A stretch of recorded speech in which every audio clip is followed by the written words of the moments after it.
Hello and welcome back to our channel. So today in this video we are going to discuss about how you can register in your Lalamove delivery driver account. So without wasting much of our time, let's get straight into the video. So simply tap open your Lalamove driver app. Once you tap it open, you will end up in this kind of interface. So simply select your location. And once you select your location, you will be redirected to this kind of interface. So simply hit the agree button.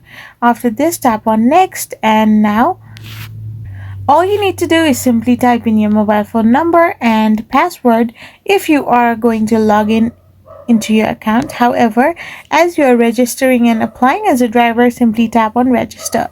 So after doing this, you will be redirected to this kind of interface where all you need to do is simply type in your mobile phone number, select the city you will drive in, and then simply select the vehicle type you want to drive. Then tap on the consent button and tap on get started as a driver.